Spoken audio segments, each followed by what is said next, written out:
Bonjour à toutes, bonjour à tous et bienvenue dans ce dernier TD consacré à la fin de l'Empire et aux 100 jours. J'ai intitulé ce cours Le chant du cygne de Napoléon, chant du cygne qui intervient dans une période assez brève, celle des années 1814-1815, de la fin de la campagne de France qui amène sa première abdication, son premier exil à l'île d'Elbe, suivi de son retour triomphal qui conduit aux 100 jours. 100 jours néanmoins qui, comme leur nom l'indique, sont brefs, puisque à la suite de la défaite de Waterloo, le 18 juin 1815, Napoléon est contraint à une seconde abdication et finalement à un second exil en direction de l'île de Sainte-Hélène. Alors, on pourra s'interroger ici sur la question des ruptures, des continuités également entre empire restauré au cours des 100 jours et première restauration des Bourbons. Est-ce un retour à l'empire tel qu'on l'a connu jusqu'en 1814 ou au contraire, ne s'agit-il pas d'introduire une forme de continuité ou dans lequel finalement les 100 jours se couleraient en douceur dans les cadres existants qui ont été définis par la charte de Louis XVIII. Euh, Par ailleurs, nous nous interrogerons sur ce moment et sur sa nature profonde. Les 100 jours sont-ils seulement un putsch militaire voué à l'échec ou avait-il de réelles possibilités, de réelles perspectives de succès? Par ailleurs, nous nous interrogerons également sur l'effondrement napoléonien. Est-il dû avant tout à la coalition européenne qui se redresse contre lui au moment de son retour de l'île d'Elbe ou doit-elle s'expliquer avant tout par des dissensions internes et la présence dans de nombreuses régions d'opposition au retour de Napoléon. Alors, dans un premier temps, j'évoquerai euh, ce moment allant de la défaite de la campagne de France au vol de l'Aigle. Donc, le vol de l'Aigle, c'est une expression utilisée par plusieurs historiens, Jean Tullard, Emmanuel de Varesquiel, pour désigner ce retour de Napoléon de l'île d'Elbe qui amène aux 100 jours. Donc, de la première abdication de la campagne de France au vol de l'Aigle, avec un grand A sur la défaite de 1814 et la première abdication de Napoléon. Alors, donc en 1814, c'est la campagne de France. Pour la première fois en 15 ans, les frontières françaises sont directement menacées par les armées coalisées. Pour ceci, euh, pour les coalisés, la France doit redevenir une petite France, finalement cantonnée dans ses frontières de 1792, et Napoléon, bien évidemment, s'oppose à cette idée-là, puisque lui, il défend l'idée des frontières naturelles, ce qui signifierait que la France garderait, par exemple, toute la rive gauche du Rhin, donc qui correspond aujourd'hui à l'extrémité occidentale de l'Allemagne. Malgré des victoires françaises, Napoléon est submergé par le nombre. Les levées successives de la conscription sont de plus en plus lourdes et de moins en moins acceptées.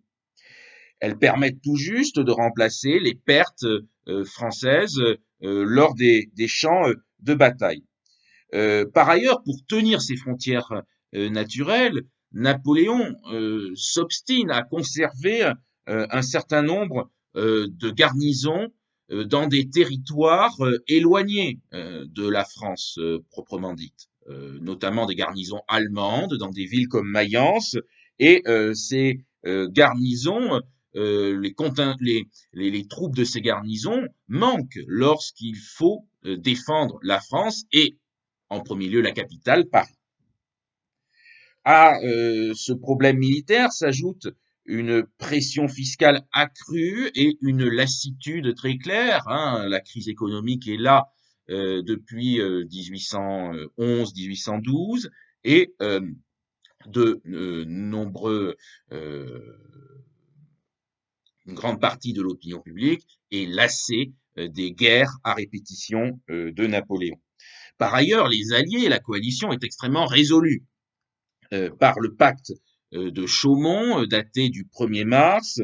Les coalisés, donc aussi bien la Russie, l'Autriche, la Prusse, mais aussi l'Angleterre et la Suède de Bernadotte, les coalisés, donc par ce pacte de Chaumont, décident à ce qu'il n'y ait pas de paix séparée et que finalement décident de mener une guerre jusqu'à la victoire. L'ennemi pénètre ainsi sur le territoire national par tous les côtés, aussi bien au nord et au nord-est, pour ce qui est des Prussiens, dans la région lyonnaise pour ce qui est des Autrichiens, et également dans le sud-ouest aquitain pour ce qui est des Anglo-Espagnols.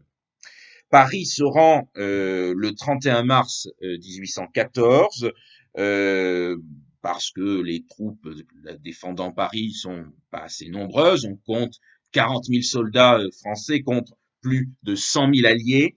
Et les autorités décident alors de se rendre, d'autant plus qu'elles refusent de s'armer d'armer une partie du peuple qui, pour sa part, cherche à résister, mais il y a la peur très claire d'armer, d'entraîner une nouvelle révolution si le peuple devait être armé. Napoléon qui se bat en Champagne fait route vers Paris, mais arrive trop tard. Et en même temps que se joue le sort militaire de la France, se prépare la relève politique. Et de multiples possibilités sont alors présentées. Louis XVIII n'est pas d'ailleurs la seule alternative qui pourrait exister après la chute de Napoléon. Par exemple, les libéraux, qui étaient dans l'opposition à Napoléon, on pense à Benjamin Constant, on pense également à Germaine de Staël. Ces libéraux poussent le général Bernadotte, qui s'est comporté comme un souverain libéral en Suède, qui a gardé une certaine popularité dans l'armée française et qui, de par son passé de jacobin, pourrait garantir le respect des principes de 1789. Bon, bien évidemment, cette solution-là n'a pas l'écho suffisant auprès des grandes monarchies, et notamment auprès du tsar Alexandre, qui est farouchement hostile. Une autre alternative libérale pourrait être constituée par le duc d'Orléans, qui est un Bourbon, fils de Philippe Égalité, et qui donc serait un certain gage donné à l'opinion libérale et l'ancienne opinion jacobine. Il s'est battu en effet, ce duc d'Orléans, pour la République à Valmy en 1792, mais on doute de sa volonté de s'emparer du trône, d'en déposséder finalement l'héritier légitime qui est Louis XVIII, et le duc d'Orléans est alors à Palerme et il revient à Paris au moment de la débâcle napoléonienne, mais il arrive trop tard. C'est donc finalement le futur Louis XVIII, le comte de Provence, qui est alors en émigration à Londres, qui apparaît comme le favori. Il a à Londres reconstitué autour de lui une petite cour qui baigne dans un esprit contre-révolutionnaire. C'est à Londres qu'on lit, par exemple, les considérations sur la France de Joseph de Maistre. C'est également à Londres qu'on garde des contacts avec les réseaux monarchistes et notamment Chouan de l'intérieur du territoire français. Surtout, c'est à Londres qu'on entretient des liens étroits avec l'association des Chevaliers de la Foi, qui est très présente dans le Midi de la France, fondation, donc Chevaliers de la Foi créé par Berthier de Sauvigny et qui favorise le ralliement des populations euh, euh, aux armées coalisées en 1814. Pendant ce temps, à Paris, se trament d'autres intrigues. Le pouvoir est alors entre les mains, théoriquement, de Marie-Louise, à qui Napoléon a laissé la régence. Elle est assistée de Joseph Bonaparte, mais le vrai maître du jeu, c'est Talleyrand. C'est Talleyrand qui euh, s'est détaché progressivement de l'Empire, dans lequel il ne croit plus depuis sa disgrâce, et surtout à partir de la campagne de Russie, il renseigne les ennemis de Napoléon et de la France contre de fortes sommes d'argent. Il est surveillé par la police de Napoléon, mais son salon est le lieu de toutes les intrigues. Et face à la menace alliée, un conseil de régence décide dès le 28 mars le repli sur Blois de Marie-Louise et de son fils, hein, le fameux roi de Rome, ainsi que la défense du pays si Paris devait tomber entre les armées coalisées. Euh, Finalement, Talleyrand pousse à la capitulation le général Marmont, donc à la capitulation de Paris, le général Marmont le 31 mars, et reçoit les Alliés dans son hôtel. Il aide Alexandre à rédiger une proclamation au peuple de Paris qui affirme la destitution de Napoléon, qui cite également les rois légitimes qui ont régné sur la France, à savoir les Bourbons, et qui reconnaît néanmoins un certain principe de souveraineté du peuple français, puisque le texte évoque euh, une certaine reconnaissance de cette souveraineté. Il précise que les Alliés reconnaîtront et garantiront la constitution que la nation française se donnera.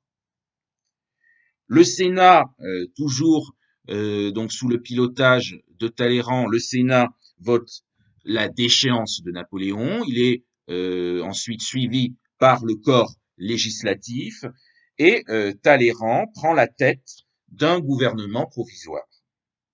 Napoléon se retrouve dès lors seul, d'autant plus que de nombreux généraux ont fait défection, l'ont lâché, on pense notamment à Ney, et ils ne veulent plus combattre et le poussent à abdiquer. Euh, Napoléon s'est alors réfugié au château de Fontainebleau. Il est alors extrêmement seul, entouré de quelques proches, et il décide de signer d'abord une abdication conditionnelle en faveur de son fils, le roi de Rome, mais cette abdication conditionnelle est refusée par la coalition. Puis, le 6 avril 1814, cette abdication devient une abdication sans condition. Le même jour, un projet de constitution est prêt et le Sénat rappelle les Bourbons sur le trône. Alors cette constitution finalement ne verra pas vraiment le jour puisque c'est une charte qui sera proclamée, une charte constitutionnelle. Donc ça n'aura pas le vocabulaire finalement hérité de la Révolution, celui d'une constitution, mais un vocabulaire plus tiré de l'ancien régime et installant donc cette charte donc est proclamée le 4 juin 1814 et installe un régime euh, bicaméral avec deux chambres et avec un pouvoir monarchique fort, mais avec finalement l'arrivée d'une véritable vie parlementaire qui sera la conséquence de cette charte de 1814. Le 30 mai, par ailleurs, le traité de Paris laisse à la France ses frontières de 1792 et ne lui impose aucune indemnité de guerre, ce qui est traité finalement plutôt favorable. Alors, Napoléon, quant à lui, est obligé de quitter Fontainebleau et se retrouve à l'île d'Elbe, et ça sera l'objet de notre grand B, Napoléon à l'île d'Elbe.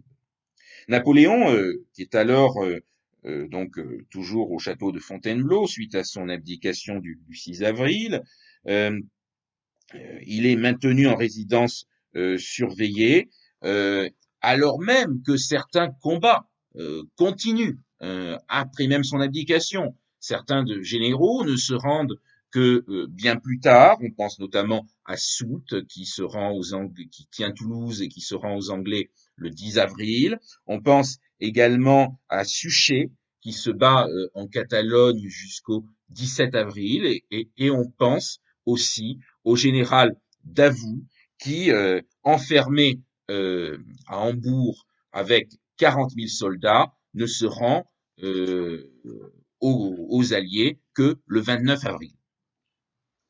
Alors, Napoléon, pour sa part, est obligé de signer le 13 avril, après avoir tenté de se suicider la veille, mais n'y étant pas arrivé, il est obligé de signer un texte qui lui concède en pleine propriété l'île d'Elbe, ainsi qu'une indemnité de 2 millions de francs par an.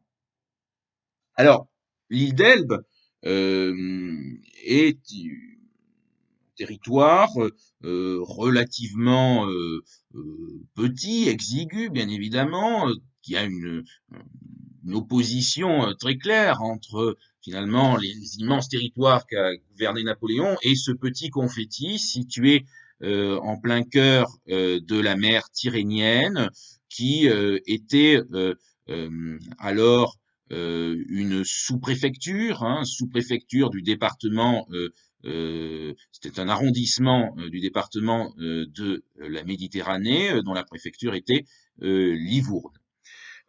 Napoléon espère que Marie-Louise le rejoindra. Néanmoins, il ne trouvera, ça ne sera jamais le cas à l'île d'Elbe, et il part seul, sans sa femme ni son fils. C'est alors qu'a lieu une célèbre scène de la légende impériale, celui des adieux à la garde impériale dans la cour du château de Fontainebleau le 20 avril. Napoléon est accompagné d'une garde de 600 hommes. Il descend en direction de la Méditerranée par la vallée du Rhône, mais en Provence, où il y a une très forte sensibilité monarchique en faveur des Bourbons, il est très mal accueilli par les populations royalistes monarchistes. Il embarque sur un bateau anglais à Saint-Raphaël et arrive le 4 mai à Portoferraio, qui est la capitale de l'île d'Elbe. Bien évidemment, ici, il se retrouve à l'île d'Elbe tel un lion en cage, à la tête d'un espace qui n'a que la taille d'un arrondissement, et même presque d'un canton, puisque c'est une petite île de 222 km², 10 000 habitants, et malgré tout, il développe une vie de cour autour de sa personne. Il développe également toute une politique inspirée du despotisme éclairé. Il réforme l'agriculture. Il mène des travaux hygiénistes, des travaux notamment d'adduction d'eau dans la ville de Portoferraio. Il crée également un hôpital général. Il fait également exploiter les mines de fer qui étaient assez connues, qui remontaient, qui étaient déjà, il y avait des ressources en fer depuis l'Antiquité, et il les exploite beaucoup plus intensément, et il fait également une politique d'aménagement de routes sur l'île. Alors, néanmoins, il reste informé de ce qui se passe en France. Euh, de nombreux rapports viennent montrer que une partie de l'opinion publique euh, est restée favorable à Napoléon. Alors, cette opinion publique est notamment euh, relayée par une presse bonapartiste qui profite du régime de liberté, régime relatif de liberté qui a été instauré par Louis XVIII à l'égard de la presse. Et on pense notamment à un journal tel que Le Nain jaune.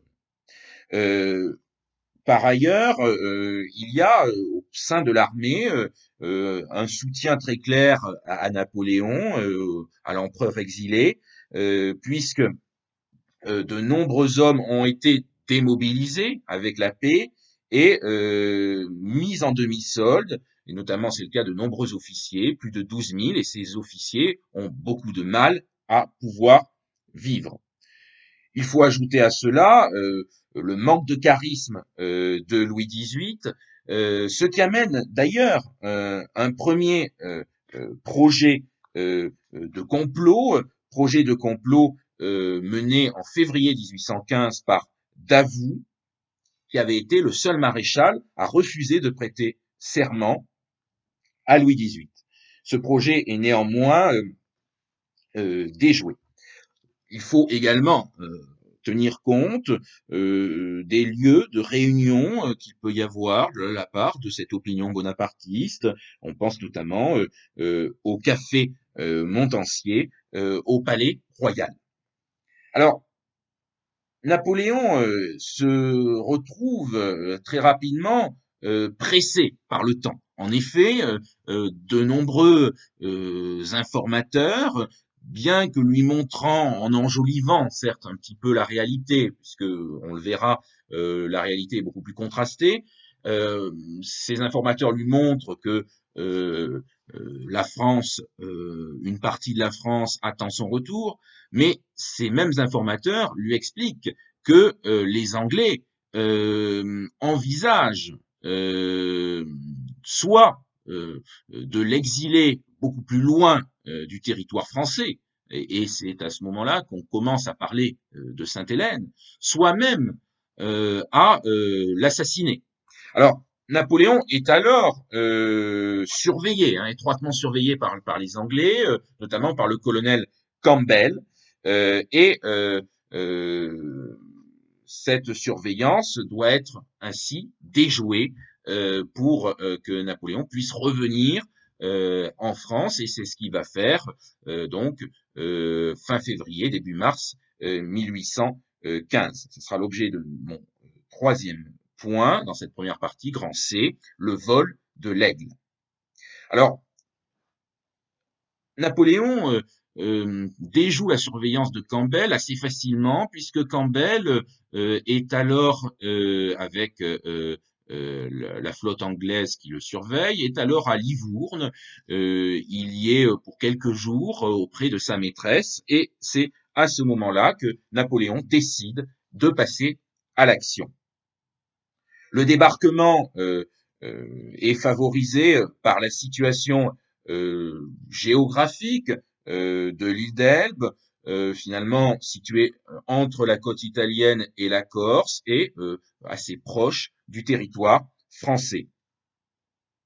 Les bateaux donc qui doivent débarquer en direction de la France sont dispersés pour ne pas attiser l'attention avant de se retrouver à Golfe-Juan. On compte dans cette garnison qui donc débarque avec Napoléon plus de 1200 hommes. On retrouve sa garde, on retrouve également un bataillon corse qui a été organisé sur place, ainsi qu'une petite cohorte d'habitants de l'île. Alors, l'idée au départ est de s'emparer d'une petite place forte et de là de susciter le ralliement de toute une série de garnisons, puis progressivement de l'armée. Napoléon débarque à Golfe-Juan le 1er mars 1815, après avoir échoué à s'emparer d'Antibes. Il s'aperçoit très rapidement que l'accueil qui est fait de la part des autorités locales et des populations est assez froid. C'est notamment le cas à Grasse, et ça finalement l'entretient dans cette idée qu'il ne faut pas passer comme il l'a fait à l'aller par la Provence et par la vallée du Rhône, mais ça le convainc dans cette idée donc de trouver un autre chemin, et ce chemin, ça va être celui des Alpes, de ce qui sera appelé plus tard la route Napoléon. Pourquoi les Alpes? Parce que finalement, il y aura peu de forces armées pour pouvoir intercepter l'armée, enfin la petite armée de Napoléon, et parce que finalement, il pourra remonter le territoire français, une partie du territoire français, sans finalement que cela soit trop éventé. Alors, il remonte progressivement en direction d'abord de Sisteron, où l'accueil est bien meilleur. Il remonte ensuite en direction de Gap, puis doit ensuite, le 7 mars, affronter, enfin, il est stoppé par le 5e régiment de ligne dans la fameuse plaine de Laffré, qui est donc au sud de Grenoble, au sommet de la fameuse côte de Laffré, et c'est alors que le 5e régiment de ligne qui doit stopper Napoléon, qui doit l'arrêter, finalement fraternise avec les soldats de Napoléon. Et ce passage qui est essentiel dans la mythologie napoléonienne constitue un véritable tournant. Tournant puisque le 7 mars, Napoléon est à Grenoble, le 8, il est à Lyon, et il est accueilli avec beaucoup d'enthousiasme par la population lyonnaise qui a toujours été assez favorable à Napoléon. C'est à Lyon que le 11 mars, il promulgue les décrets de Lyon dans lequel il supprime toutes les décisions qui ont pu être prises par Louis XVIII. Il remonte dès lors le territoire, il se retrouve le 18 mars à Auxerre, et à Auxerre, il rencontre Ney, qui devait ramener Napoléon dans une cage de fer, mais qui finit par se rallier à lui, et le 20 mars, il entre triomphalement dans Paris et s'installe aux Tuileries.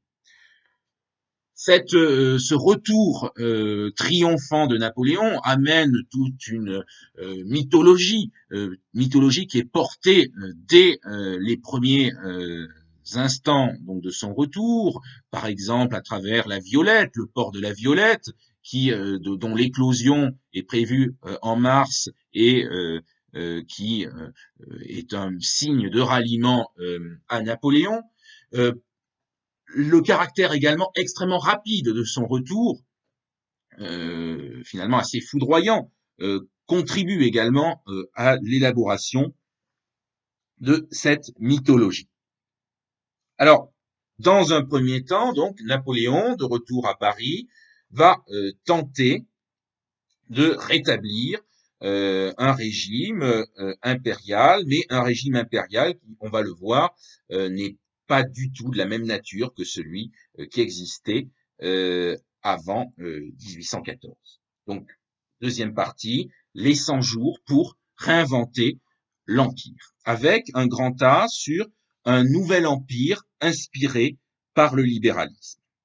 Alors, Napoléon commence dans un premier temps à reconstituer un gouvernement en faisant appel à ses anciens ministres, par exemple le fidèle Maret qui redevient ministre, Fouché, alors Fouché qui a mené un jeu ambigu durant la première Restauration, mais qui finalement redevient ministre de la police. On retrouve également le général, le maréchal Davout, extrêmement fidèle, qui devient ministre de la guerre. Et on retrouve également quelques surprises, comme la nomination de Lazare Carnot à l'intérieur. Lazare Carnot, qui est un ancien jacobin, qui était défavorable au passage à l'Empire, mais qui en même temps est extrêmement hostile au retour des Bourbons. Et pour cette raison, il se rallie à Napoléon. Et cette nomination donne en même temps des gages à la gauche républicaine et jacobine. Napoléon peut également compter sur une administration qui a été peu épurée par Louis XVIII, mais qui est rendue suspecte du fait de son ralliement rapide à Louis XVIII. Il peut également compter sur une armée qui, pour le coup, semble beaucoup plus fiable. Alors, très rapidement, il s'agit pour Napoléon de rédiger une nouvelle constitution. Ça donnera l'acte additionnel aux constitutions de l'Empire, qui est promulgué le 22 avril. Alors, Napoléon fait travailler quelqu'un d'inattendu à ce nouveau projet, puisqu'il s'agit d'un opposant quasiment toujours, il s'agit de Benjamin Constant. Benjamin Constant, qui se présente ici comme un homme neuf, qui certes a toujours été un opposant à Napoléon, y compris en 1815, puisque il a publié un pamphlet violent lors du retour de Napoléon de l'île d'Elbe, craignant une tyrannie militaire et comparant Napoléon à Gengis Khan. Donc là, très clairement, avec des sentiments pas très sympathiques à l'égard de Napoléon. Mais les deux hommes finissent par se rencontrer et Constant se rallie à la solution impériale pour plusieurs raisons assez pragmatiques. Par crainte tout d'abord de la soumission de la France aux pays étrangers, par crainte également de la contre-révolution qui serait nuisible par rapport à la sauvegarde des libertés acquises en 1789, et également, il faut bien le dire, par ambition personnelle, car la Restauration ne lui a offert aucun poste et il estime qu'il méritait ces postes-là. Alors, cet acte additionnel aux constitutions de l'Empire est un texte assez proche finalement dans sa philosophie de la charte de 1814. C'est en effet, ce texte crée un régime constitutionnel, là encore bicaméral, avec deux chambres, avec un équilibre relatif des pouvoirs, bien que, comme lors de la charte de 1814, le régime n'est pas parlementaire pour autant. Dans son exposé préliminaire des motifs, prévalant donc à cet acte additionnel, il y a en revanche une distinction très nette à faire avec la charte, puisque le vocabulaire employé est beaucoup plus inspiré de la philosophie des Lumières que celui de la charte. Le terme même de charte qui est octroyé était finalement emprunté à un vocabulaire qui était celui de temps extrêmement reculé, qui était celui de l'Ancien Régime. Ici, dans cet acte additionnel, euh, on parle d'esprit du siècle, de progrès de la civilisation, plutôt que de continuité avec l'Ancien Régime. Ce texte est approuvé par plébiscite.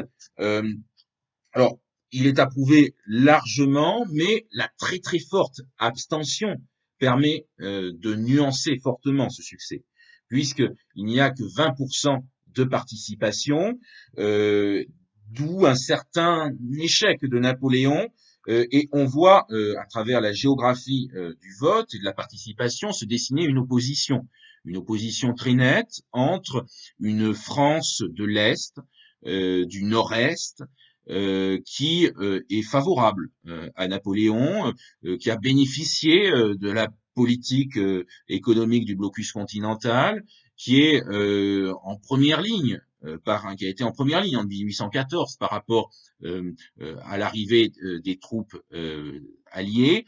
Et au contraire, on voit des régions qui sont rétives au retour de Napoléon. On pense notamment à des régions très royalistes, notamment la Bretagne, la Vendée et une grande partie du sud de la France, allant de Bordeaux jusqu'à dans une bande allant de Bordeaux jusqu'à la Provence. Alors, les élections des députés par les collèges électoraux sont également assez inquiétantes pour Napoléon, puisqu'on retrouve une victoire assez nette des libéraux, qui sont à peu près 500, et ils sont finalement très dominant. On retrouve 40 jacobins et finalement, parmi les nouveaux députés, on ne retrouve que 80 députés qui sont des soutiens inconditionnels du régime. Alors, Napoléon tente néanmoins de montrer l'union de la nation autour de sa personne et le 1er juin, c'est l'Assemblée du Champ de Mai qu'il décide d'organiser, où il réunit à Paris des milliers d'électeurs de collèges électoraux. Il s'agit en quelque sorte de réinstaurer une fête semblable à ce qu'était la fête de la Fédération sous la Révolution. Alors, ici, aux représentants du peuple se rejoignent toutes les autorités du régime, aussi bien les ministres que les membres des grands corps de l'État, que l'armée ou que le clergé. Néanmoins, le 3 juin 1815, les députés fraîchement élus se réunissent pour élire le président de leur assemblée et ils refusent de nommer Lucien Bonaparte, qui avait la préférence de Napoléon, au profit de Lanjuinet qui passe pour un libéral, une ancienne figure de l'opposition à l'Empire. Alors, ce vote en faveur de Lanjuinet montre que l'opinion publique apparaît extrêmement divisée lors des 100 jours, et ça sera l'objet de mon grand B, une opinion publique divisée. En effet, on retrouve des courants politiques qui ne soutiennent pas Napoléon, sur lequel va s'appuyer notamment le courant jacobin, brièvement Napoléon, mais qui finalement retrouve une certaine vitalité. À gauche, on retrouve le courant jacobin avec, on le voit, en 1815, l'organisation spontanée de groupes de fédérés qui soutiennent sans retenue Napoléon, qui voit en Napoléon le restaurateur des principes de 1789. Ces groupes de fédérés sont particulièrement présents au cours des mois d'avril et de mai 1815, particulièrement dans les villes de l'Est face à la menace étrangère et également dans les villes bleues de l'Ouest face aux royalistes. ce, ces groupes de fédérés qui se recrutent dans les petits fonctionnaires et dans les artisans chantent la Marseillaise, le chant du départ, et sont beaucoup inspirés par le passé révolutionnaire de 1793. Ils recrutent donc essentiellement à Paris dans des quartiers populaires de l'Est parisien. On pense notamment au quartier Saint-Antoine, qui était le grand quartier du sans-culottisme sous la Révolution. Napoléon cherche à s'appuyer sur eux et le 14 mai 1815, il passe en revue 15 000 fédérés parisiens, mais néanmoins, ce soutien aux fédérés a des limites et il refuse de leur donner des armes du fait d'une inquiétude de plus en plus forte de la bourgeoisie à l'égard de ces éléments populaires et notamment de la garde nationale qui est dans sa composition essentiellement bourgeoise. À droite, on retrouve les réseaux monarchistes qui sont dans des actes de résistance, le plus souvent passifs à l'égard du nouveau régime. Cette résistance passive va se manifester par le refus de l'impôt, par le refus de la conscription, mais aussi par des cris séditieux ou par le fait d'afficher de façon ostentatoire le drapeau blanc. La résistance passive vient également des maires qui doivent être renouvelés par Napoléon dans les communes de moins de 5000 habitants et qui seront ici élus par un large collège électoral, mais cette politique napoléonienne est un échec puisque ce sont le plus souvent les élites en place nobles qui sont réélus, particulièrement dans l'ouest de la France, et ces élites sont les tout autant favorables aux Bourbons. On retrouve par ailleurs une résistance, alors cette fois-ci beaucoup plus active, en Vendée et dans une partie de la Bretagne, avec l'appui d'armes et de munitions anglaises.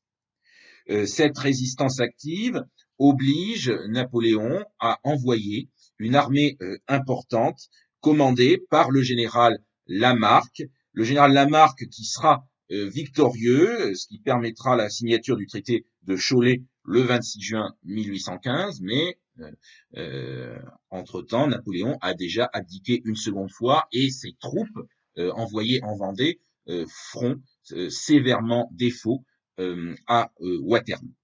Ce sera l'objet de ma troisième partie, donc Waterloo, mais pas seulement, finalement la fin de Napoléon, la fin politique de Napoléon, donc Grand 3, fin de partie pour Napoléon. Avec un grand A, une première sous-partie sur l'impossible paix pour Napoléon. Alors en effet, à peine revenu au pouvoir, Napoléon cherche à rassurer les Alliés. Il fait savoir ainsi par son ministre des Affaires extérieures qu'il aurait renoncé aux idées du Grand Empire. Les coalisés sont alors réunis à Vienne et lorsque la nouvelle tombe du renversement de Louis XVIII, bien évidemment, c'est l'effroi parmi eux. Les Russes, les Autrichiens, les Anglais et les Prussiens, bien aiguillonnés par Talleyrand, qui est venu comme ministre des Affaires étrangères de Louis XVIII, réactive le pacte de Chaumont de mars 1814 et instaure donc une 7e coalition. C'est donc la reprise de la guerre et Napoléon décide d'aller extrêmement vite. Il lance la fabrication de 400 000 fusils par les arsenaux militaires. Il remobilise également des troupes en rappelant les demi-soldes sous les drapeaux, mais il apparaît très rapidement isolé d'un point de vue géopolitique. Il n'y a guère que Murat, qui est alors roi de Naples, qui lance un appel à l'unité des Italiens, mais depuis la trahison de Murat en 1814, Napoléon ne lui fait plus confiance, et en plus Murat est battu par l'Autriche début mai. Euh, Dès lors, Napoléon apparaît vraiment comme seul. Et cette solitude, on la voit à Waterloo, donc ça sera l'objet de mon grand B. Waterloo, Morne-Plaine. Morne-Plaine, bien sûr, je reprends ici un vers célébrissime de Victor Hugo dans L'Expiation, hein, poème des châtiments. Waterloo, Morne-Plaine.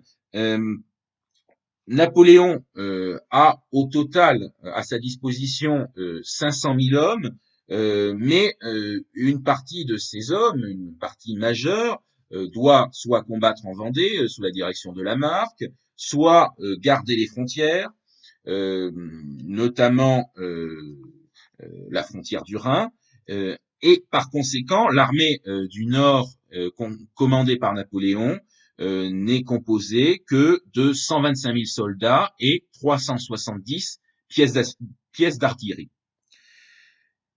Les Alliés semblent très rapidement en surnombre. Les Anglais sont plus de 120 000 sous le commandement du duc de Wellington, et on retrouve également plus de 100 000 Prussiens sous le commandement du feld-maréchal Blücher. Ces deux armées sont stationnées dans le royaume des Pays-Bas, et l'idée de Napoléon, c'est de mener une stratégie offensive avec effet de surprise pour battre l'une puis l'autre de ces armées séparément, ce qui pourrait amener les Autrichiens et les Russes à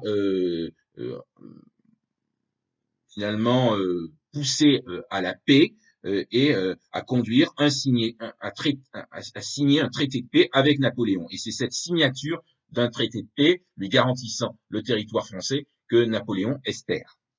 Alors, il choisit de porter d'abord son attaque sur les Prussiens, convaincu que les Anglais ne viendront pas au secours des Prussiens.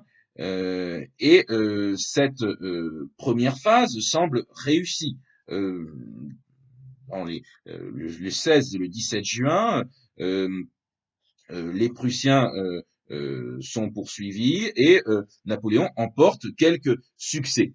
Mais le 18 juin à Waterloo, c'est la bataille décisive, et ici Napoléon semble complètement submergé. Nous sommes sur un terrain, donc la plaine de Waterloo, mais une fausse plaine assez ondulée, ce qui empêche de voir par exemple l'arrivée des troupes de Blücher. Ce terrain est détrempé par la pluie toute la nuit, et les soldats sont également extrêmement fatigués par les marches forcées qui ont été menées par Napoléon pour en arriver là. Napoléon lance la charge en fin de matinée, mais la résistance britannique est certaine et les Prussiens arrivent sur la droite sous le commandement de Blücher, alors que Grouchy est alors en retard. La légende aurait voulu qu'il ait mangé des fraises.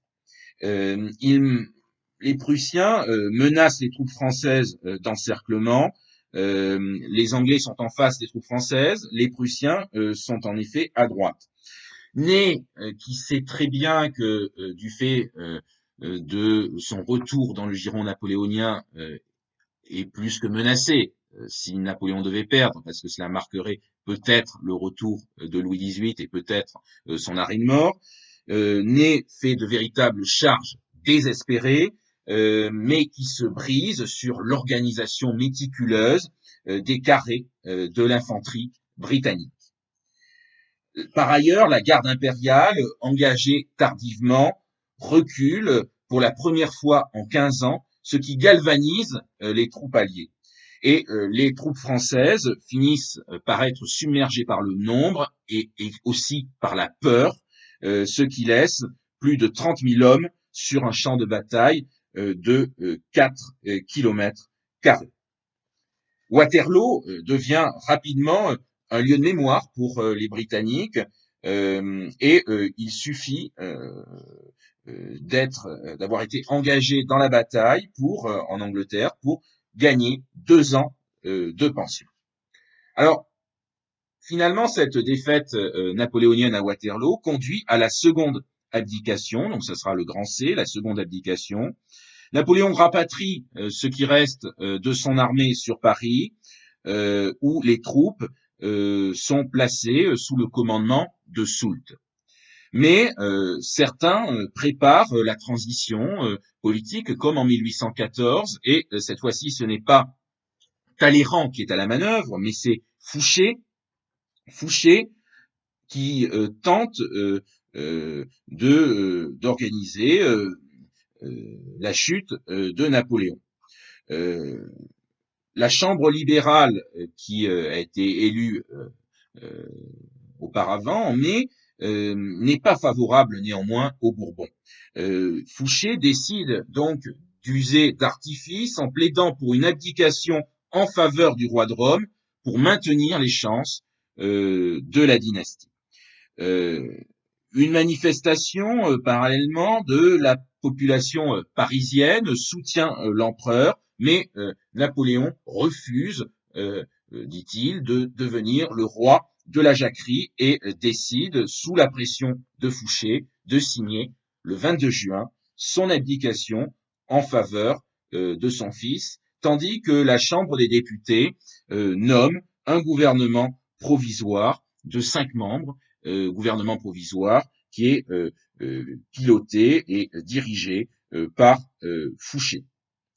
L'Assemblée libérale refuse dans le même temps de reconnaître Louis XVIII comme l'avait fait le Sénat en 1814, mais la France doit une nouvelle fois capituler. Paris est occupé et Fouché, à l'issue d'un souper qui a donné le titre d'un fameux film avec Claude Rich et Claude Brasseur, doit s'entretenir avec Louis XVIII le 6 juillet, et là ça a donné une formule célébrissime de Chateaubriand, où on retrouvait le vice appuyé sur le bras du crime, et finalement le roi entre dans la capitale le 8 juillet 1815. Napoléon, pour sa part, a quitté les environs de Paris dès le 29 juin.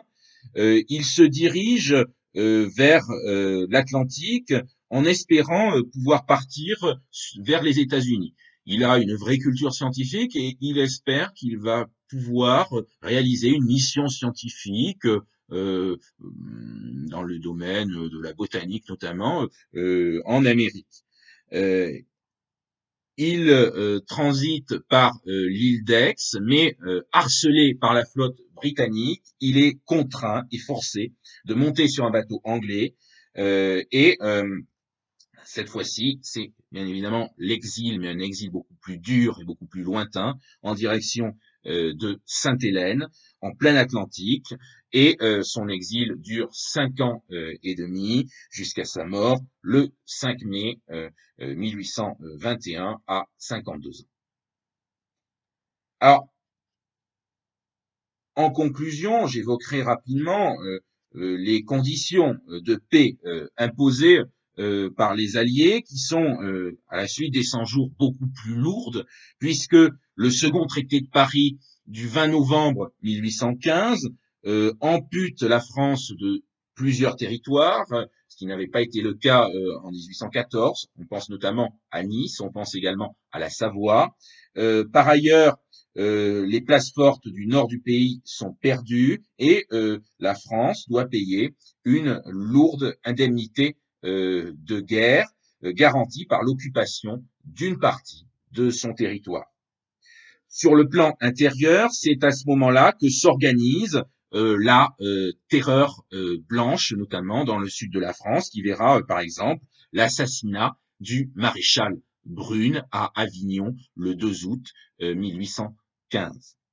Alors, néanmoins, cette période post-napoléonienne permet donc de réactiver des mythologies liées à Napoléon, aussi bien la légende noire, puisque c'est à ce moment-là que de nombreux pamphlets anti-napoléoniens dénonçant l'ogre Napoléon qui aurait massacré son armée et sa population se développent, mais en même temps, très rapidement, une légende beaucoup plus dorée va se développer, portée notamment par le romantisme et les écrivains romantiques. Et on pense notamment à Stendhal qui évoque le récit de Waterloo dans la Chartreuse de Parme.